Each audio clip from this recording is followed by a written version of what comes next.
Sesungguhnya eh, kemelekatannya itu karena Mbak Alia waktu ibu saya sakit dan masuk ICU 2 kali, justru Mbak Alia gitu yang WA aku terus nguatin. Katanya Ji, mamaku juga sakitnya kurang lebih sama. Nah, saya sampai mempersiapkan kamar yang di dalamnya tuh seperti ruang ICU. Nah, terus udah unconscious gitu, dan memang pada saat pertama dari rumah sakit sampai sekarang di rumah juga masih dirawat oleh suster. Jadi sebenarnya aku tuh meminta bimbingannya Mbak Ali yang udah pengalaman ya di dalam mengurus orang tua yang sedang sakit. Nah, jadi ketika situ saya merasa bahwa ya Allah, Mbak Alia tuh pengen membuat saya juga merasa nyaman dan punya ilmu tentang bagaimana merawat orang tua yang pasca kena pneumonia. Nah, jadi kerasa banget itu bahwa Mbak Alia tuh ngurusin sehari-hari mamanya, dari menyiapkan susternya, menyiapkan peralatan-peralatannya, terus tindakan pertama yang dilakukan termasuk cek saturasi darah, cek heartbeat, semuanya, toraks dan sebagainya. Jadi saya juga merasa bahwa Mbak Alia ingin membagikan ilmunya. Nah, saya tuh membalasnya alhamdulillah sih Mbak, mama saya tuh udah pulang ke rumah, alhamdulillah udah lepas oksigen gitu. Nanti saya berguru sama Mbak Alia untuk langkah-langkah selanjutnya. Oh iya, pokoknya cari suster aja dulu Ji gitu.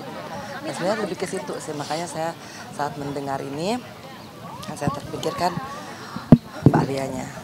Dan mudah-mudahan Mbak Alia kuat, sabar terus. Paling tidak ada kebaikan yang diberikan Mbak Alia kepada saya khususnya, itu ketika Allah menghadirkan satu pengalaman untuk merawat ibunya.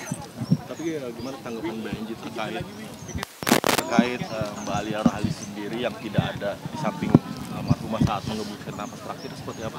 Mbak Alia mendampingi mamanya daripada saat anpal, kemudian di rumah sakit selama 3 minggu sampai pulang ke rumah. Masya Allah, saya mengurus mama saya di rumah sakit tuh hampir sebulan, ya 2 minggu. Kemudian sampai sekarang I can feel, saya bisa merasakan apa yang Mbak Alia rasakan. Dan dari kata-katanya Mbak Alia kan saya bisa membaca bahwa ada kesedihan, bahwa ada perjuangan di situ. Hidup harus berjalan terus, dan mungkin pada saat ini Mbak Alia ada di luar negeri, tapi yang terpenting kan adalah doanya. Iya, ya, sabar Mbak. Tuh, Bismillahirrahmanirrahim. Yang terpenting adalah kalau nanti sih udah, alhamdulillah ya, menyambut kebahagiaan. Udah lepas, udah nggak perlu alat-alat lagi, udah nggak perlu lagi disuntik lewat selang makanannya, udah nggak perlu lagi tes saturasi darah, nggak perlu di ronsen lagi, Masya Allah. Ini kebahagiaan yang luar biasa bagi orang-orang yang percaya bahwa setelah kematian bagi orang-orang yang beriman disediakan surga insya Allah. Saya sempat tanya ke Bali gitu, keberadaan Bali di Amerika. Enggak, saya kok rasanya enggak. Saya hanya ingin mendoakan agar supaya husnul khotimah, dilapangkan alam kuburnya. Banyak kok teman alam kuburnya, karena kan pada saat juga sedang sakit Mbak Ali tuh ngaji terus ya, terus mengirimkan ayat-ayat suci Al-Quran. Jadi bagi saya ini titik dimana pasti insya Allah Mbak Ali juga ikhlas. Berarti sedikit banyak ilmunya Mbak Enji udah terapkan ke ibu Mbak Enji. Iya, memang alhamdulillah mama saya itu tidak sampai harus disiapkan ruang ICU di rumah ya. Mama saya juga udah lepas selang oksigen, mama saya nggak perlu dibantu dengan ventilator. Jadi pada saat serangan pertamanya itu mama saya nggak kena jantungnya. Jadi tapi sempat kalau misalkan mungkin tindakannya agak sedikit lama ya. Prosesnya itu kan setelah kena, dia kena jantung, hipertensi, blackout, unconscious. Jadi mungkin tahapan-tahapan itu. Dan saya pikir pasti Bali juga ketika melihat ibunya dirawat di rumah dengan segala macam peralatan itu, aduh pasti Mas sama Mbak nggak bisa ngebayangin gitu kan, dengan tabung oksigen, dengan sonder yang harus dimasukin makanan dari mulut gitu kan, kemudian harus melakukan home care ya dengan setiap minggu 2-3 kali. Masya Allah, tabarakallah, Mbak Alia tuh udah melakukan kewajibannya sebagai anak untuk mengurus orang tuanya. Mbak Enji merasakan sependeritaan itu sekasih dengan Mbak Alia.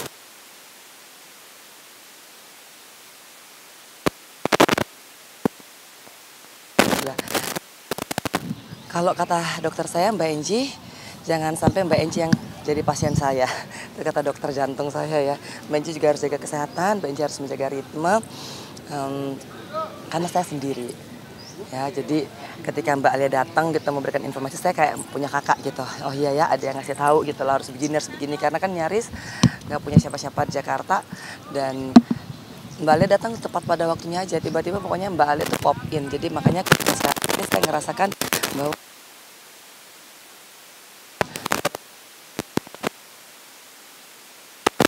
ikannya itu luar biasa. Saya sudah lepas selang oksigen gitu, udah mulai bisa jalan, berdiri, komunikasinya juga udah mulai lancar. Memang shock berat pada saat 2 kali harus masuk ICU. Jadi kan mama saya itu masuk ICU pertama kali di Pondok Indah, kemudian balik ke rumah, kemudian 3 hari di rumah, Anfa lagi masuk ICU lagi di Medistra, dan alhamdulillah sekarang udah di rumah, home care. Betul, aku mengikuti pesan-pesannya Mbak Alia, tapi kondisi mami saya alhamdulillah ya, tidak perlu tabung oksigen, tidak perlu ventilator, masih conscious, masih sadar, masih bisa komunikasi. Sekarang lagi dilatih pelan-pelan untuk speech therapy.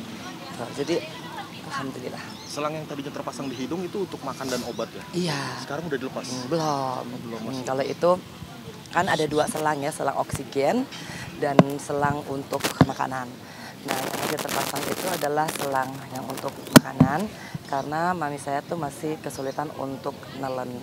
Nah, untuk kasus fenomenia di usia lanjut yang paling membahayakan kan adalah kalau makan dia malah masuknya ke paru.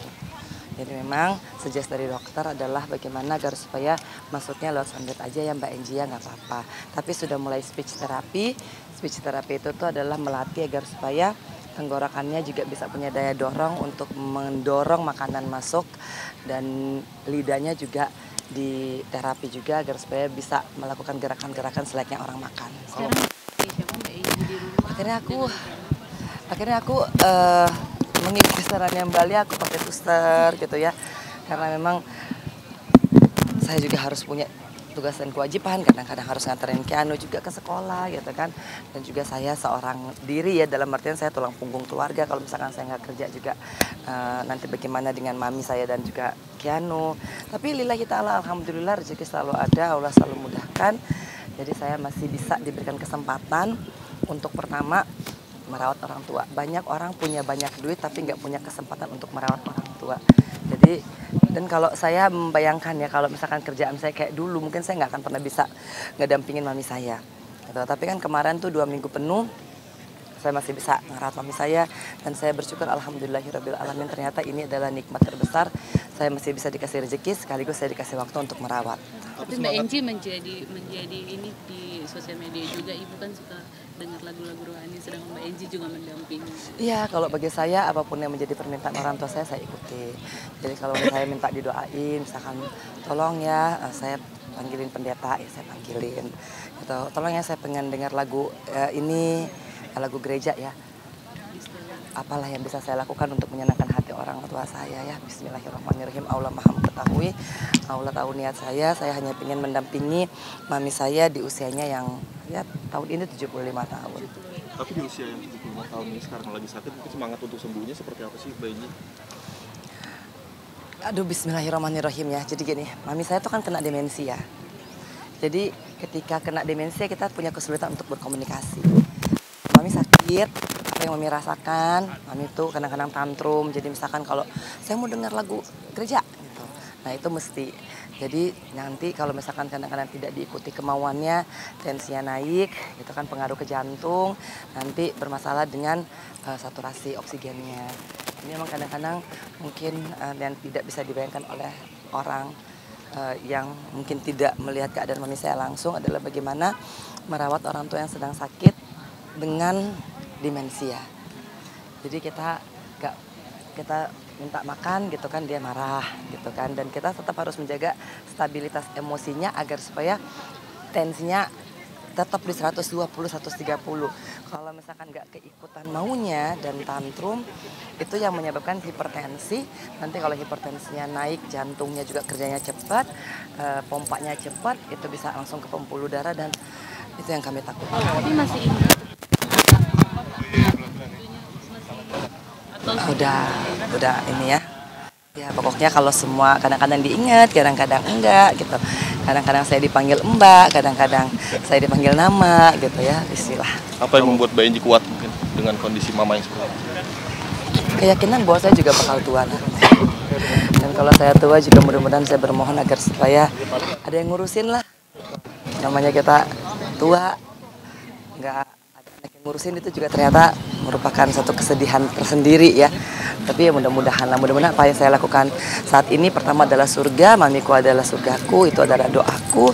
Dan insya Allah mudah-mudahan apa yang saya lakukan pada saat ini ketika saya tua juga nanti dibalaskan oleh Allah dengan hal yang sama. Dia punya kesabaran yang luar biasa juga seperti apa? Punya kesabaran yang luar biasa juga. Itu semua hadiah dari Allah. Kalau mau dihitung pakai logika manusia sih nggak nyampe ya. Tapi ternyata Allah maha memudahkan, Allah maha menggampangkan. Ada rasa nggak kuat pasti ada. Apalagi kalau misalkan ya namanya saya sendiri harus ngurusin mami, harus ngurusin Kianu, kerja gitu kan. Kadang-kadang ada rasa yang suka lewat. Tapi kan banyak doanya dalam Al-Quran. Alhamdulillah kita terapkan. Oke ya? Jadi satu lagi update kehamilan Aliyah mungkin sekarang seperti apa? Ngurusin mami saya, ngurusin Kianu, ngurusin kerjaan. Kadang-kadang tuh udah bener-bener gak ke-update juga sama sekali. Tapi saya yakin sehat-sehat aja, alhamdulillah. Bener-bener waktu tuh bagi saya udah gak cukup 24 jam. 28 jam tuh kayaknya tuh kurang aja gitu. Jadi kadang-kadang tapi Alia memaklumi gitu kan. Pasti saya bilang, hati-hati ya, misalkan kayak kemarin berangkat gitu ya. Hati-hati jaga ya kondisi kesehatan gitu. Dan kan yang penting kalau Alia kan ada Torik sekarang ya, jadi alhamdulillah begitu. Pernah sering-sering dengar tentang apa yang dirasain sekarang ke Mbak Enji sendiri? Ada suaminya, alhamdulillahirabbil alamin. Itulah enaknya begitu ya kalau punya suami ya. Assalamualaikum warahmatullahi wabarakatuh.